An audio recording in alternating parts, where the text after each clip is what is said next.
Let me show you guys real quick what we're done with the cab mounts on this tractor. We're going back and forth on whether to, I don't know, we have these kind of like almost a pillow block off of heavy harrow and not harrow, disc. Could have put this under there for the cab to mount on, then you can unbolt it and pull the cab off. I decided to stick with the original design, which was this. But the thing is, they had this little tiny inch shaft.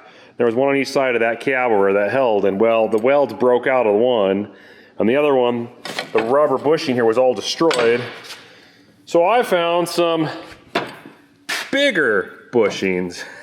These are engine mounts off some very big engine somewhere, and so I quickly threw this together. So I found a pipe and sleeved it, drilled a hole, tapped it, put a grease circuit in, and then we're gonna do, there's this 1.25 inch shaft.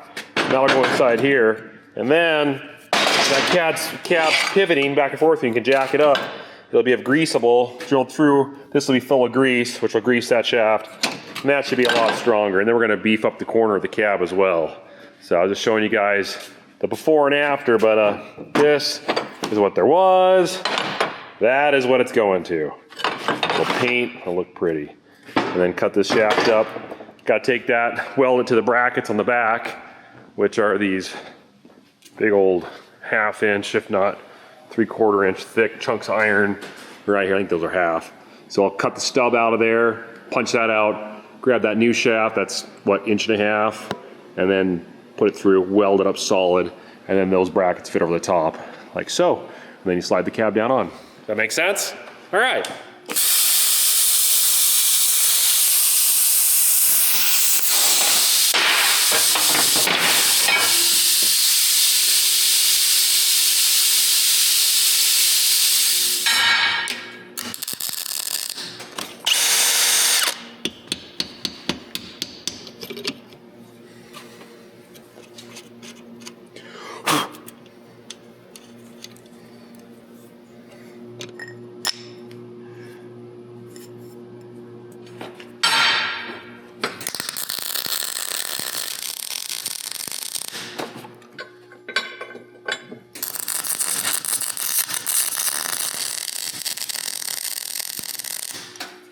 There we go.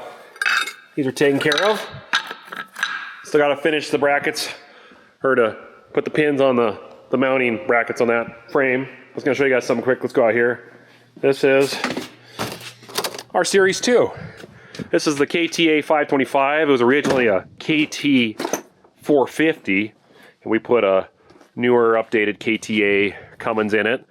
This tractor is the same frame as the one we're working on in the shop. The difference is it's got an updated hood, it's a year newer, and it's got an updated cab. The cab's a little bit wider, but not a lot. I honestly have never ran a tape measure to see how much wider it is, but it's not significantly wider. So, why am I showing you guys this? Well, first off, we got this tractor out because we robbed the drive shaft, because we are having a hard time finding the bearings that go in this carrier bearing here. And so the diesel shop said, hey, we're struggling to find those, so we just took them down the one off this tractor, so they can hopefully find them then. And plus, turns out the ones on this tractor, they're a little loose, they're a little wore. So if we can find the right ones, we'll replace those as well in this tractor. But that's why. And then two, we're gonna get the injectors in this thing swapped out to the rebuilt injectors that we had done a number of years ago. Seems like it's been a while.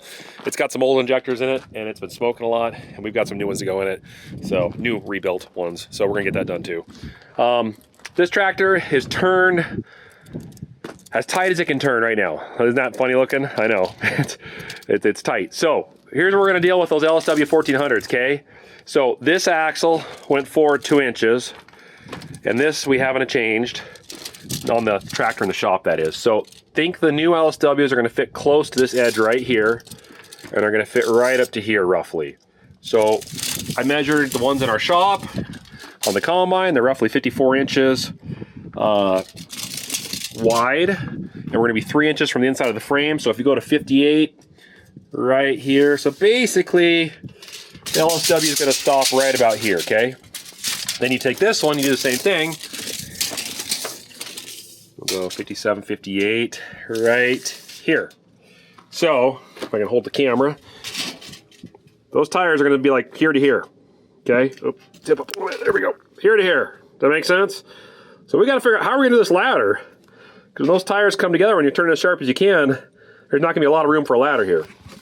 I think we're just gonna have to not have the ladder be angled from the tractor. It's gonna have to be tighter against the frame. That'll give us the room we need, and we might have to narrow, like they did, the Series 2 buds had that actually. They narrowed the ladder, they were kind of a V. We might have to do the same thing with this and come a little tighter at the end, so a smaller step at the very beginning, and then it widens as you go up. The other thing too with that tractor in there is we cut these tanks out and pulled this fender out, right? Okay, welded all that back up.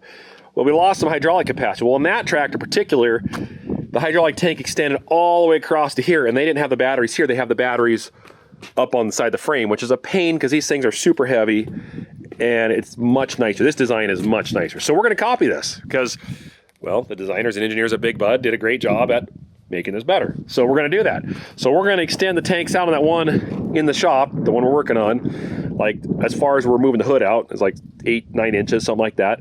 Come over, it'll have more hydraulic capacity, come all the way inside, this will all be a giant tank, and then I'll show you in there, we've cut this out, we're gonna make a door just like this, it'll fold up and put the batteries just like this on the tractor that's in the shop. Does that make sense? Okay, the next thing we gotta figure out is that tractor's gonna sit about right here. So if this to here, this to here. So we gotta figure out how are we gonna do this step in this corner here, because as of right now, it's just about right for your foot to go and to climb up.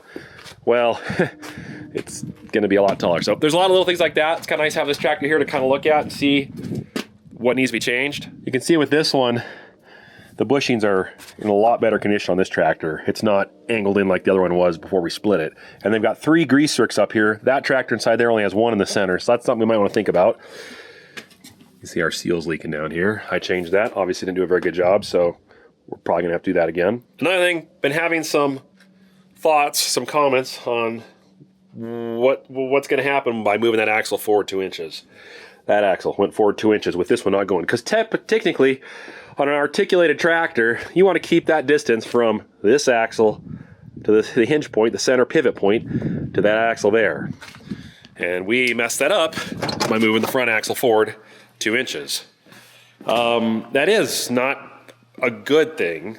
Will it be a bad thing, like really destructive? I don't think so. We've talked about ways to possibly push this whole half back 2 inches as well to make that even. Technically, we probably should do that. There's so much slip in a field with the soft soil, gravel, dirt, whatever, that little bit of difference between the front and rear axle with it steering and turning, it's gonna slide around just fine. I don't think we'll have any issues. It might put a little more stress on some of your pivot points, your steer cylinder, spherical bushings, these guys. Possible, but I don't know. We're not engineers. We just kind of do things by logic and common sense, and sometimes it's good and sometimes it's not, but I think we'll be okay. We'll look at that. If we do decide that it is critical to keep that distance the same, what we might do is this center hinge pin, I don't know what they call this baby, monster. We'll take these 4 bolts out, actually there's 6 bolts in here, pull this back, put a 2-inch spacer here, bolt it back on with longer grade 8 bolts, and then this spot, which this piece goes on, we'll put a 2-inch spacer here, this shaft will then be over here, 2-inch spacer, nut goes on, U-bolt, and that'll solve our issue with getting this half back 2 inches to match the front. The other option is we'd have to cut new holes in the frame that this axle bolts to and bring this axle back 2 inches, which means cutting all the fenders off again, slicing all around and pulling them back 2 inches. And I don't know. I just don't think it's gonna be a problem. So we'll figure it out, but I agree, not ideal. And I'll have to be frank, Scott said, or Leg Arms said he thought about it, but I didn't think about it when moving that axle forward. It just didn't dawn on me at the moment that, yeah, that changes a lot of the geometry and how this thing turns. So we'll get to it though. I'm sure it'll work. So you can see in the front here what we're talking about. We had to cut this out because the engine and everything moved forward. So now we're gonna build a whole new front end here. It'll have a door that swings down and there'll be a whole spot right here for the batteries to go, right in the front. Very similar to the one sitting out there. Hope you can envision that. I'm still trying to get a picture of what it's gonna look like. So no, this hood isn't gonna overhang like this. There will be a nice front bumper here. full of hydraulic fluid, which would be nice. All right, so here's what we're thinking. Should say what I'm thinking. Here's the new pin. Got to cut this hole a little bigger so it slides through. Then on this, we'll use this block of wood as a pretend piece of iron. I'll weld that to it like so. And then this will have holes drilled in it. And with the pin going out, we'll go through and then bolt to this piece. That way, if we got to remove the cab, you just undo like 4 bolts, however many holes I drill, maybe 2. Take this off with the pin, cab can just lift up. Make sense? But I'll make it strong enough because I want this piece to be solid, as it'll help keep that pin from wanting to sag down. I mean, this is going to be pretty true in here. We're going to cut it just perfect so this fits in just absolutely tight in there. But yeah, let's get to cutting.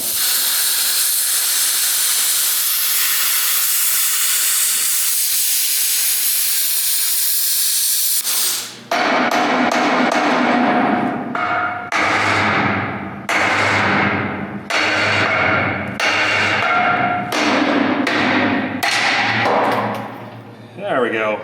All right, precision cut, here we come. Sure, I'll cut it perfect the first time.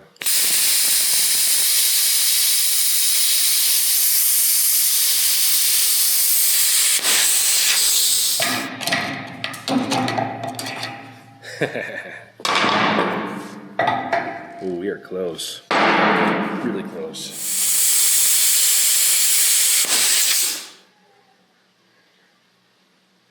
Probably gonna need to sleeve it. I'm getting it really close. All jokes aside, I knew my hole wouldn't be very true, perfect. Oh great, that guy's back. Just ignore him, he's gonna do something over there. We don't really want to pay attention to that. But anyways, this is an 1.5-inch shaft. We don't have a good 1.5-inch bit or a mag drill to drill that out. So I'm gonna put this in there. This is 1.5 inches, just over 1.5 inches inner diameter. It'll be nice and tight. So that way we'll weld that inside there. That'll give a nice sleeve for that 1.5 inch pin to slide through. And then of course I'll have a big 3/8 plate, the 1/2 inch plate that'll be welded to, that'll obviously bolt there. So let's keep going.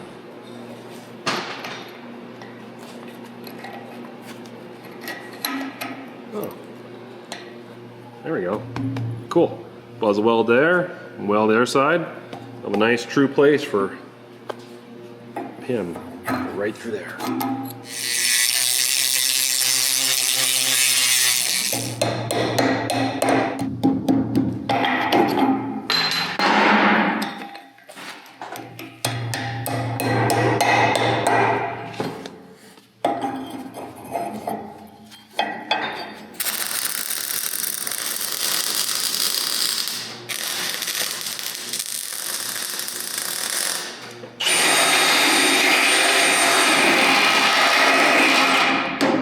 All right, what I got so far, I got to trim off some of this. I got this flange way too big, but collar's welded in there. 1.5 inches fits in nice. These pins, way overkill compared to what was in there. Same with this one. So then I'll drill holes through and put a bolt through and a nut. If there's room, if there's not, I'll tap this and put threads in it and just run bolts in around. And that'll hold that flange tight. So that way when you gotta take the cab off, unbolt, use a pry bar or whatever, pull the pin out, cab lifts straight up. Line up the brackets again, the bushings, put the pins in, put the bolts in, tighten it up, cab stays on. Make sense? I know, it's not an air ride. Someone probably said, well, why aren't you doing an air ride suspension? We got a long road ahead of us. There's a giant mountain to climb to get this thing going, and quite frankly, they ride pretty nice. Air ride seat, you know, it's got rubber bushings, it's gonna be quiet. It's not a tracked vehicle, so it rides better, doesn't chatter. So we don't really need the suspension in the cab. All right, I guess we're done with the hood for now. Now we know it's gonna clear the radiator and everything, so we're gonna tear this apart, get the hood off, get the radiator off, finish patching up the cowling, and then we got a bunch of work to do down here. So let's lower this down a little bit. I'll hook him up.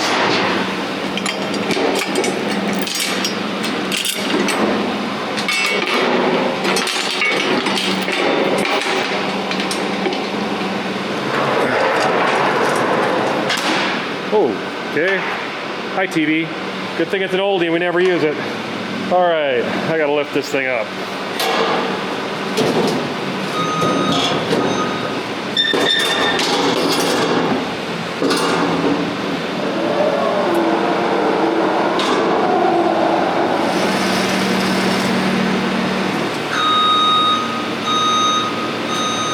That's why we like a skid steer.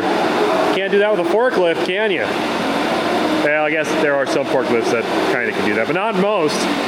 That's unique to a skid steer. That's why we love them. Because we can get around in these small shops like this. Nice. Who needs a mag drill? And I can just push it, right? Mag drill. You guys are silly. Mag drill. Get a mag drill. It's so much easier to do this.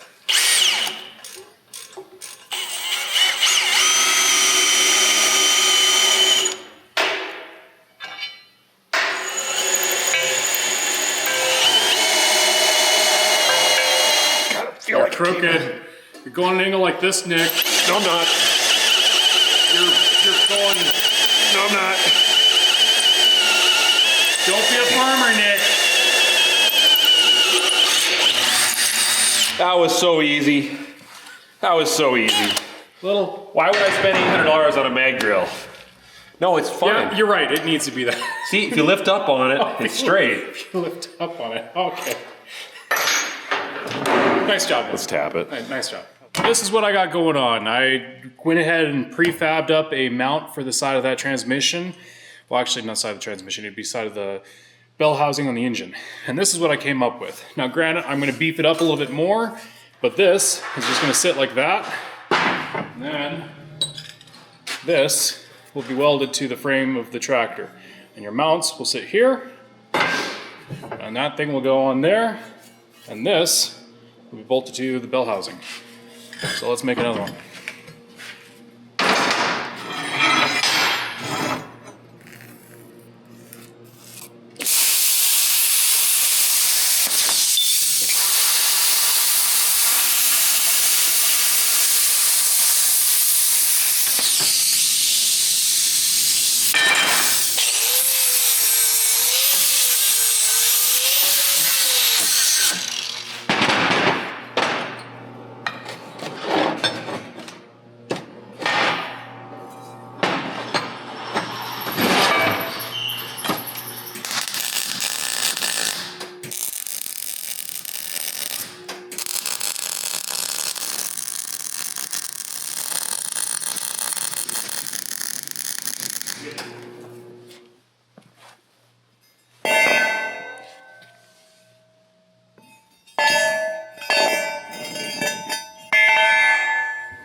Okay, the holes are drilled, so I just gotta use our crude tap and put some threads in there.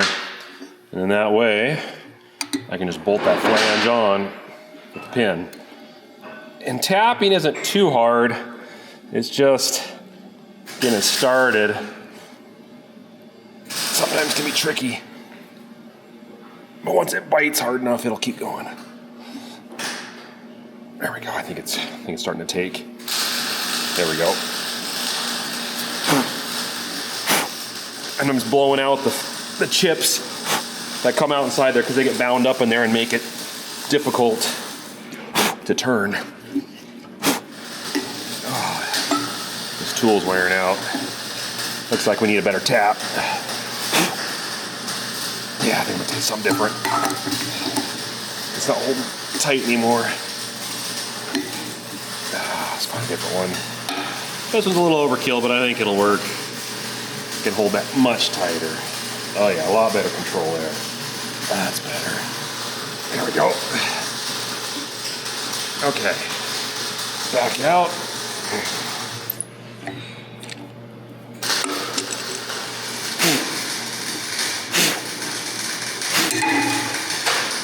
Broken. They just have such a tiny end of the tap there to grab onto. Ridiculous. For those who know, that's what a tap looks like. This one's been well used. It's not as sharp as it should be. But that's how you make the threads. So you gotta drill the hole just slightly smaller inner diameter than the outer diameter of your bolt that you want to use, and then you cut the threads in. And technically the bit that I use is a little bit bigger than I'd like, but it's still got enough threads to hold tight. And that tap I tried with a smaller bit, just a little smaller diameter hole in it. It was gonna break the tap trying to turn that in there. So just not a good tap.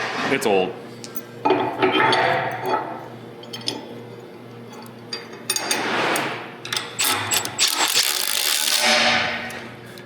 What do you think?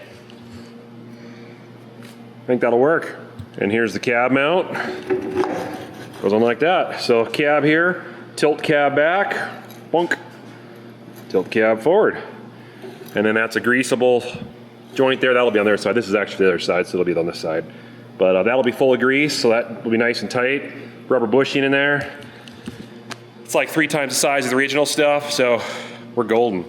I did put a bolt and lightly tacked it to hold that bushing so that bushing doesn't spin.